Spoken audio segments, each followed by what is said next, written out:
All right, I think we can basically start and give you a little introduction at the beginning, and then everybody can join in, like when it gets like all exciting for Radu, starting the presentation or starting the workshop itself. So basically, I want to welcome you guys all to our workshop today with the topic of 7 essential skills needed for being, for hiring, for becoming, for developing a great supply chain leader. I'm really excited to host a session today with Radu. I'm going to tell you in a second why I'm so excited about that. I'm, by the way, Melanie of Exchange. I'm heading the HR team here in Hamburg. So as I said, it's like really early in the morning for me at the very moment. And for the other ones, I think they started already networking around about midnight. So what we're going to do today, and then I'm also going to hand over quickly to Radu. What we're going to do today is basically we want to give you a quick insight and we want to give you some best practice cases and some examples and hopefully reveal some secrets of Radu, what it needs to really be a great leader in supply chain. Why I'm so excited to be here with Radu today is because Radu is doing a lot of C-level and top management placements around the world, especially for the Asia-Pacific market. So Radu, you've probably been around like for the past decade in Singapore, Indonesia, and India. So this is like pretty cool to see, and I'm really happy to reveal some secrets here. Before we are going to start the session, I just want to give you a quick glimpse. And I probably, if you have been in a session before, you probably know that already. But we would be happy if you place your questions either in the chat. So where Peter already placed the question already, that's pretty good. So you might want to test that and just type in, where you're from, so that we know who we're talking to, what kind of time zones we're talking to, what kind of countries we're talking to. And otherwise, you can also place your questions in the Q&A section. So you find it also on the right-hand side. We also prepared some handouts, so you can click on handouts. Good morning, Angelica. We prepared some handouts, so you can just go in there, click on Office, and then you find like all the information of Radu, which you can just download. I think it's quite a few links, so you can see and take away those insights. Perfect. I think that's basically it from my side. If you miss out answering a question in between, if it's like a really urgent question, feel also free to raise your hand, and then we're just going to jump right in. And Radu, yeah, I'm happy to hand right over. Super. Thank you very much, Melanie, for having me, and it's a pleasure to be here today with you from Singapore. So yeah, it's 2:33 for us. Good morning to everybody in Europe. Good morning, Peter. Good morning, Angelica. Would love to hear some more people. So I think that's a very good idea, Melanie. If you have, say good morning or say where you're from, that would be great. To also get a sense of, where you're listening in to us at the moment. As Melanie said, I'm the managing director of Elcott Global, which is an executive search and recruitment firm that specializes in supply chain, and we do quite a bit of work across the different areas of supply chain, logistics, transportation. I myself, I'm based in Singapore and covering Asia Pacific, but we also have partners in Europe and in US. So I'd like to think that we are fairly well connected within the supply chain space. And the topic of today and what I wanted to share with you, and hello, Emilia, hello, Andrea as well, is around the 7 skills that we see and constantly get asked to focus on in our searches, whether it's mid-level or senior management or C-level. These 7 skills tend to come up again and again and again. So that's what I'm going to be talking to you about. Hello, Mark. Mark is a good friend, also based in Singapore. Great to see you here. And in terms of the skills, 7, right? I said 7. So there's going to be 3 hard skills, 3 soft skills, and 1 what we consider to be a fundamental skills that we should all have, pretty much for the rest of our lives. I've actually shared this presentation a few months ago during a different summit. So if any of you have heard it, do ask me some tough questions on it. And I would be pleased to take your questions as I speak or at the end as well. So by all means, do feel free to ask. Okay, so let's start with the first skill on the hard skill side, on the first of the three, which pretty much is linked to having that analytical and data centric skill set that in most roles in supply chain, and not only in supply chain, are very much needed. Now, as you all know, data is the new oil. As you can see, the valuations, we have Apple that is $2 trillion. You have Amazon, you have Alibaba, you have all these tech companies that are, at the end of the day, data-driven companies that are ruling the world, literally. They know, from a consumer perspective, even what we think and what we're going to buy before we're going to buy it. So that's what I mean, that we need to have that understanding of data and analytics. Now, not from a sense that all of us, and you're listening, or all the C-level should be data scientists. That's not possible, and that's not needed. But we need to have that understanding of making sense of data, knowing to analyze data, knowing to extract insights from data, and then applying those insights, obviously, into how do we make our supply chains better? How do we, reposition maybe our networks? How do we work better or more with certain partners versus other partners, and so on and so forth. So that's one critical aspect that's not going to go away. If anything, this analytics and data linked skills are just going to increase. It's going to become more and more important, and I think all of us need to have some high level understanding of it. And if you're happen to have a passion for data science and business intelligence and BI and all of that, it's even better, because those skills are very much in demand. Number two on the list are digital transformation skills. And I hate buzzwords, and digital transformation is the buzzword.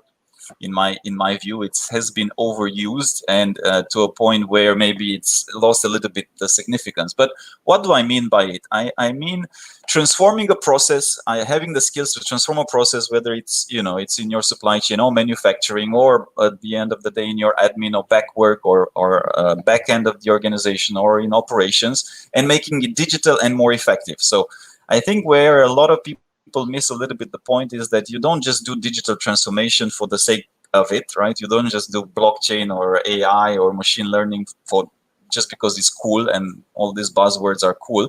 You do it for a purpose, right? And you do it because you want to make the business better. But this type of projects and this type of initiatives are everywhere. All the companies are going through it. With COVID-19, if anything, COVID-19 has accelerated the pace of transformation and has accelerated the rhythm.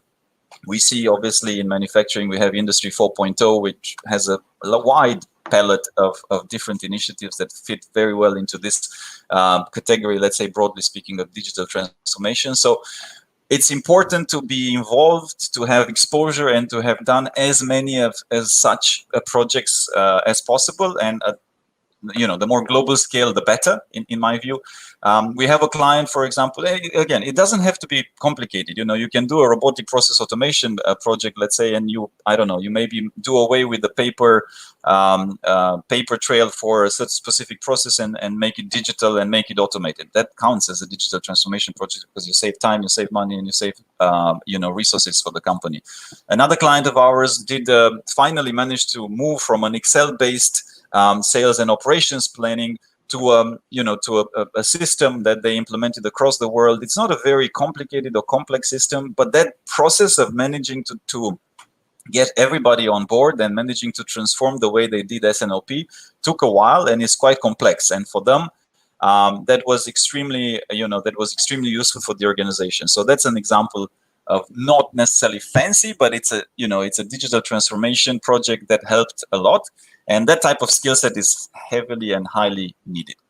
The third, which I'm going to put it as hard skills, it takes a while to get it. It's kind of, a little bit in between, and I'll tell you what it is. It's kind of like having a well-rounded supply chain experience. And what do I mean by that? I mean two things. I mean, one side, international experience, and another side, end-to-end supply chain experience. So if you want to be, and I'll qualify this a little bit because I'm not sure this is necessarily needed for all the jobs, but if you want to be in a global position or in a regional position, in a continental position of leadership, it's needed. So on one side, the international exposure, because hey, you need to be exposed to different cultures, to different supply chains, to different ways of doing things, because it broadens your mind. Plus, it gives you the opportunity to work with people that are from many different cultures.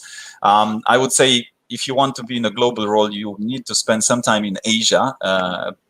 I'm biased. I'm obviously in Singapore, but obviously Asia is half the world, is half the world's GDP, is more than half the world's population sooner or later. So I think it's a major hub, and it's a major, I mean, the markets are huge for most businesses. So I think that exposure to Asia is a must, and maybe to a different continent. So I would say at least two, that international exposure to have at least on two continents. And when I say end-to-end supply chain, so again, if you want to eventually in one day become a chief supply chain officer, or head of procurement or head of logistics in a global role, or whatever it may be, it's good to have that. You should have had some exposure to planning, to manufacturing, to finance, to logistics, to procurement, so that it gives you a full an overall perspective into the different functions and how it all comes together. So in my mind, if your goal is towards that, then you need to have this. If your goal is to be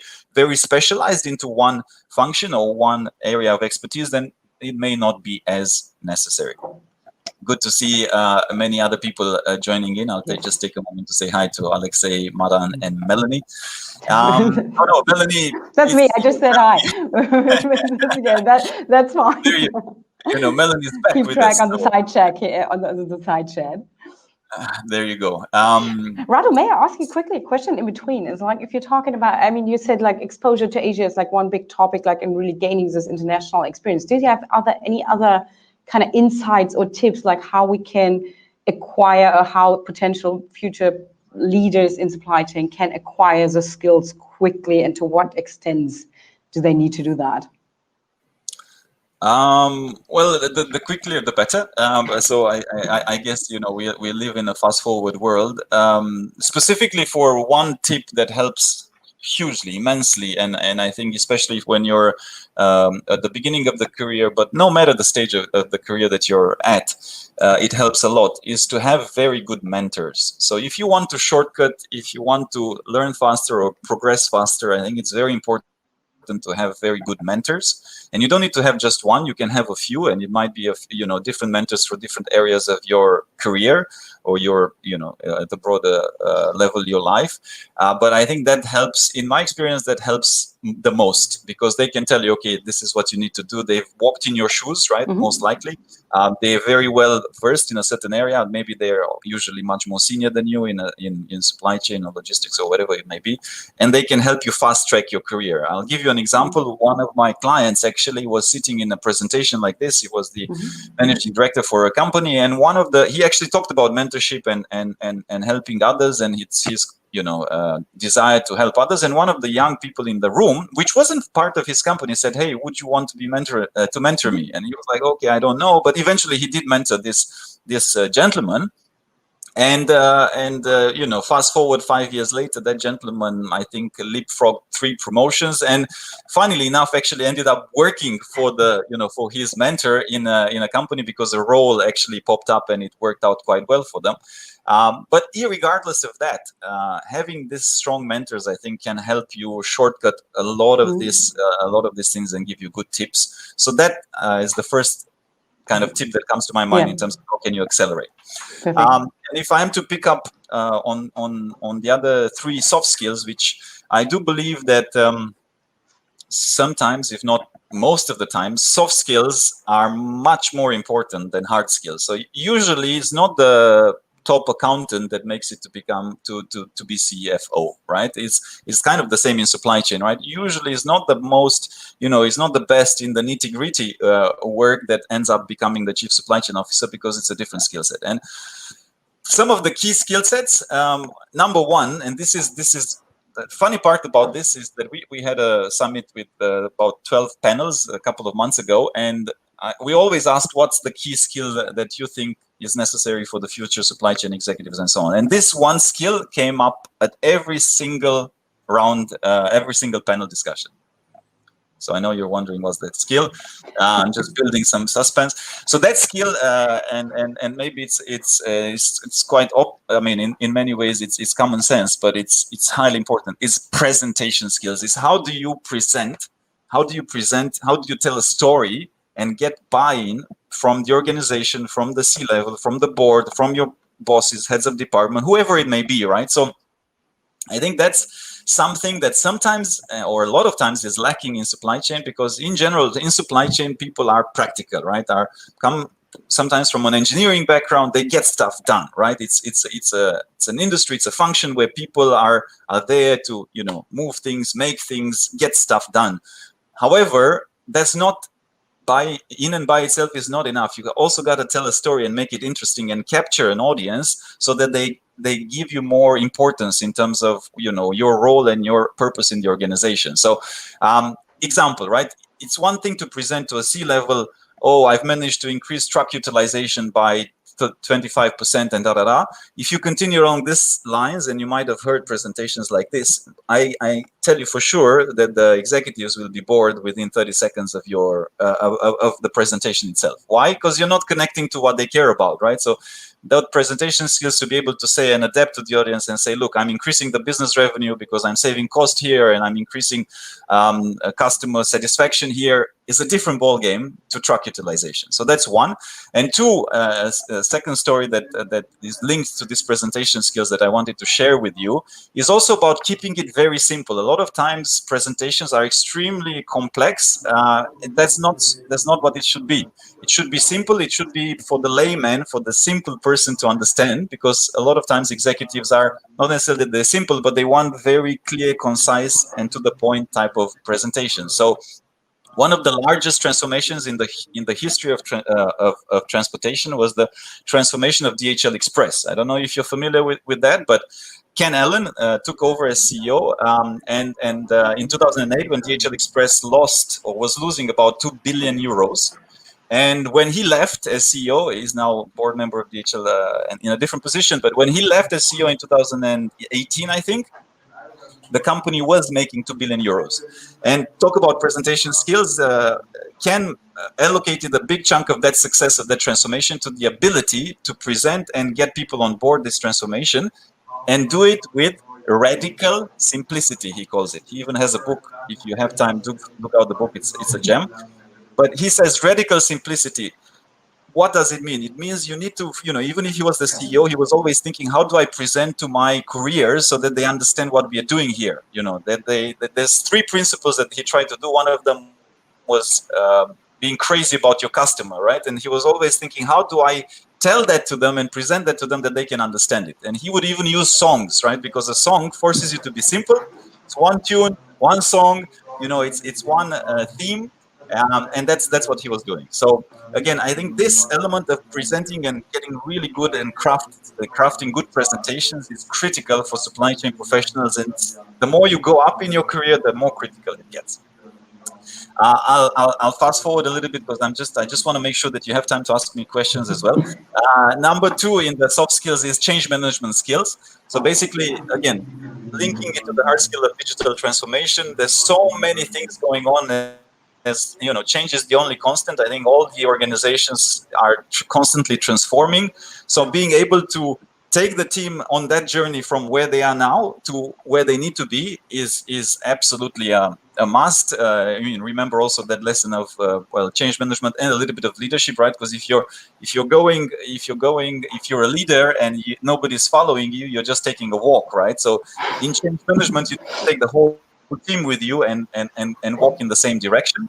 Thirdly, the third skill that I wanted to mention, it's a soft skill that's incredibly important, is again, it's quite common sense and common knowledge. It's building relationships. You need to be able to build relationships within the organization and outside of the organization.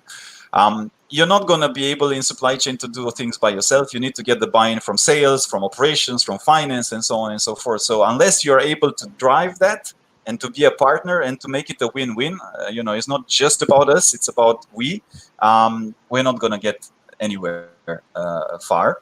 And secondly is outside of the organization, because now more and more companies and big corporations are cooperating with startups and other institutions, and we are even seeing, for sustainability, for example, big consortium, Coca-Cola, Nestle, coming together to find solutions. So that's the external building relationship that is equally important.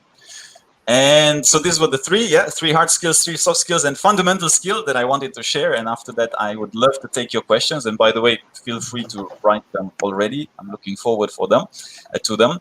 The fundamental skill, and this is the lifelong learning skill. I think in today's world, we just can simply not stop learning because it's constantly changing. We literally cannot keep track. I think nobody can keep track with all the new technology that is coming up, for example.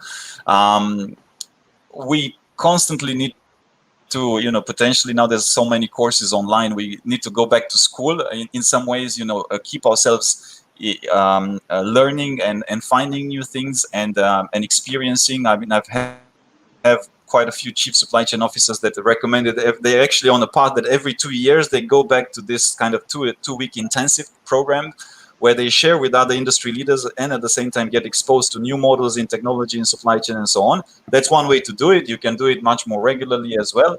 But the fundamental is we gotta keep learning, and that is the seventh and most critical skill to success in supply chain and in the broader scheme of things. So with that, I'd love to now maybe open up to some questions because we still have about 10 minutes. Yeah, perfect. You can please feel free to put your questions right in the chat. I think that's perfectly. We can follow this chat right here or even in the Q&A section if you do have any questions. I mean, I do also have tons of questions, Radu. I already asked like tons of questions before we in the preparation for today as well. And I'm sure Radu and I can talk till the very last second. So I'm not afraid of that. But please let us know if you yourself have any concrete questions or any I don't know if you disagree, if you agree, if you really want to know how to push your personal career or hire somebody or be a mentor or find a mentor. And maybe while you guys think about your questions or putting them in, maybe Radu, do you have a tip? I know that's like kind of a really broad question, but do you have any ideas how you really turbo boost your career there? Like, how do you get that? I said it already, like, how do you get that quickly? How do you get that fast? Is there any way to pick or choose a great mentor? With the, I mean, back to the mentors, I guess that's why I was saying that sometimes it might make sense to have a few, because then it actually, depending on how busy they are. I mean, some of these people obviously are very successful and very busy. That's why you want to ask for their advice because you want to get in their shoes. So having a few is probably the most practical one, because out of them, then they can advise you on different perspectives.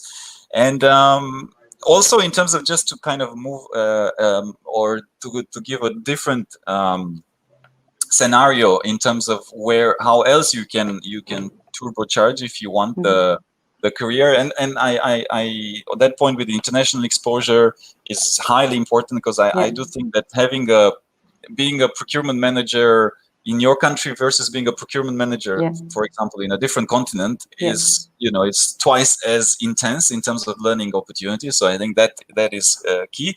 And I'm just looking at Andrea's question whilst we're speaking. So thank you very much, Andrea, and we'll address that. And what I wanted to say is that also, especially if you're within 0 to 5 years of experience, I think volunteering and putting up your hands in companies saying, I want to be involved, I want to volunteer, I want to do more in terms of some of the projects that are flying around. I think that will also kind of put you on the map of, wow, this person wants to grow faster. So that's one aspect that I would add. Andrea, which is the most difficult skill to be found in the market in your experience? Very good, very good question. I would tend to say that actually it's the soft skills that make or break. It's not necessarily that it's super difficult, but it's harder to find that right mix and match. As I said, my perception is that where maybe the industry and the function lacks the most is to have these soft skills. I think technically there's some really smart, well-prepared people in the function, in supply chain, in procurement, in logistics, manufacturing. But what is lacking is, how do you also sell? How do you package that knowledge? How do you package the contribution in the organization, right? There is a reason why I think it's going on the right track, right? So there's more and more chief supply chain officers at the board level, and there's some level of success in terms of even transitioning to a C level, right? From chief supply chain officer to a CEO. But there's not as many as you get from a CFO or from a sales or from a marketing, right? Because those functions tend to be able sometimes to present a little bit better, to package themselves and market themselves a little bit better. So if I am to be honest, Andrea, which I always am, I think the first and foremost, the low-hanging fruit for all this, great professionals that the industry has is make sure you're marketing, you're presenting, you're branding in a good way, right? You tell people what you do and how you're helping the organizations. I think that's quite critical. We have a very good question here from Anil. How cross-industry recruitment, banking to supply chain, European head move to APAC happens at C-level at companies? Thank you. Very good question, Anil. Look, it's possible, and I think right now it's I don't know if banking to supply chain is so common, but I can tell you for sure that technology related to supply chain is happening. So there's companies that specifically look for, I don't know, e-commerce related. So we've placed an executive from eBay, for example, into an FMCG supply chain because they wanted to accelerate the rate of digital transformation, getting to e-commerce and getting them ready to sell B2C, even if they're a big FMCG manufacturer. So that is happening. There's also a switch, for example, this industry. So pharma right now is attracting or is trying to get quite a bit from FMCG, from supply chain. So it is happening. I think it's kind of going to the overall market trends where e-commerce is rising, technology is rising, and then they try to attract talent in industries that already have that, and that usually is technology or e-commerce related. Moving cross continents, I would say right now it's quite difficult unless you do it within the company that you work for. With COVID-19, at least in Asia, we've placed candidates even like from Hong Kong to Vietnam. They've not been able to go to Vietnam because Vietnam is closed. The borders are closed. You cannot go. In Europe, it's slightly easier because it's one block. I guess US is fairly open, but specifically for Asia, it can be complicated at the moment to change, and it might stay like this for the next 12 months. So the easiest is if you do it in the same company, because usually also companies require, if you want to change from company X in Europe to company Y in Asia, they would ask, okay, but what's your Asia experience? So it's not always easy to change both company and continent. The easiest, I would say, and the most practical, if you want to come to Asia, just taking Asia as an example, you might be in Asia, I don't know, Anil. Then basically I would say move with your own company so that you kind of learn already about the new continent that you're at, and then you can change companies. That would be a more practical way to do it as far as I'm concerned. Perfect, thank you. So do we have any other questions? I think we do have 2 more minutes, so we probably could place one more question. If you do have any kind of question in mind, I'm just gonna give you a few more seconds. And also just now it popped into my mind on the topic of learning. We've put together, and Melanie and the team have been kind to share. We have a podcast. We have a couple of links that might be very useful for you. We have a podcast, Leaders in Supply Chain, where we interview some of the C-level executives within supply chain. So you might find that very relevant in the context of learning and developing. Yeah. Perfect. You can also, as I said at the beginning, don't forget to check out the handout section on the very right side of the chat button. So there you're going to find also the links Radu was talking about.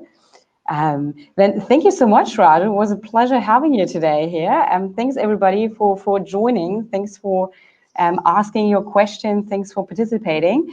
And I hope you have a great day. As I said, I think we started already 9 hours ago. Now was a networking session. So some of you might be up already quite a bit. So I hope you enjoy the day, enjoy the evening, enjoy the afternoon, maybe with whatever time it is right now for you guys. And I hope to see you in some other sessions. I'm really much looking forward. My pleasure. Thanks everybody for joining. Thank you. Bye-bye, everybody.